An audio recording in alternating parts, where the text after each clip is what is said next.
the 49ers, another team that is doing what they have to do to get even better. Everyone was wondering where Javon Hargrave was going to go. I hadn't heard the 49ers at all. They were lying in the weeds, right, Cardinals. Mike? Yeah. I think the Cardinals are just ready to concede the rest of the decade, but the 49ers definitely are not. They get Hargrave on a 4-year deal after he had been a free agent leaving Pittsburgh, went to Philly, finished the deal, and walked away to the 49ers, one of the other great teams in the NFC. And defensively, the very rich get very richer in San Francisco. Maybe the move of the day right there. I mean, you said it right. It's a great defense, and they got better with definitely one of the premier defensive linemen on the market as far as that's concerned. And, one of the 2 or 3 best, I'm going to say he's top 5 D tackle for sure.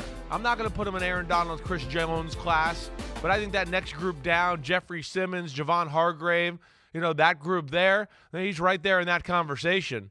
He is. I mean, we've talked about it a lot. And then you add to the 49ers him with Eric Armstead and Nick Bosa. They have Javon Kinlaw. I think that's also what it does. It protects Javon Kinlaw, who hasn't quite flourished yet since being the number 12 pick of the draft. He's had injury issues. So he's also kind of an insurance policy for that guy as he continues to try to develop and all that. But wow, I did not see that coming. And then it's a double whammy too, Mike, because I had heard the Browns were really interested in Hargrave. But, we know the Eagles wanted him back. The 49ers, they threw more cash at Javon Hargrave and got it done. And, wow is right. You talked it. Rich get richer. That defensive line now with him, one of the best pass rushing D tackles in the game, and then, of course, damn good in the run game. That was maybe the signing of the day for the top-notch Super Bowl type teams.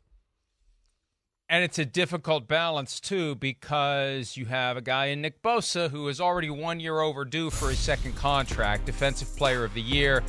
And I don't think you make that move for Hargrave unless you are damn sure you're going to find a way to keep Bosa. No doubt. In the past, remember they had to make the decision? Right. And they had to trade, why am I blanking on the name of the guy they sent to the Colts for a first-round pick? You know it. Yeah. I just don't right now. Oh, yeah. I'm 57. But you don't know it either, and you're 42. DeForest Buckner. Thank you. So, sometimes you got to make those choices. Right. When you got too many. I have an excuse. I'm much older than you, and I'm expected to forget things. But DeForest Buckner had to go. So you bring in Javon Hargrave. Surely Nick Bosa's not going anywhere. Right. Surely they haven't lost their damn minds. So I think it's just a matter of time before Bosa gets his contract. And this underscores it. You don't do this deal unless you're ready to give Bosa what he wants. And it's just a matter of time before they do it. Yeah, agreed. I don't think Nick Bosa is going to be primary target number 1 for the 49ers. It's him or Micah Parsons or T.J. Watt and Chris Jones are the best defensive players in football.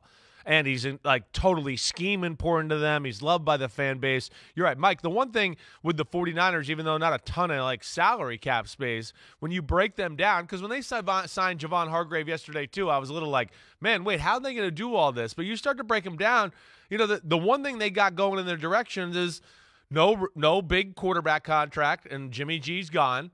Okay, McGlinchey, we'll talk about him. They lost him. They didn't have to pay a big right tackle. But, a lot of their, big players, they got their ducks in a row, I guess is what I'm trying to say. Fred Warner, the contract's figured out. They don't have to worry about it for a while. Dre Greenlaw, they got that in a good spot. Trent Williams, McCaffrey, Deebo Samuel, Ayuk's still on a rookie contract. Kittle's coming to the end. That could be interesting to see what happens when it's all shakes out. But, I think for a team that's top-notch, they kind of are able to plan for the future right now because they got their marquee guys already planned for and accounted for to where they can make moves like this and give a big payday to a Javon Hargrave. Hi, it's Mike Florio. Thanks for watching PFT on YouTube. Hit subscribe for the latest news and analysis from Pro Football Talk.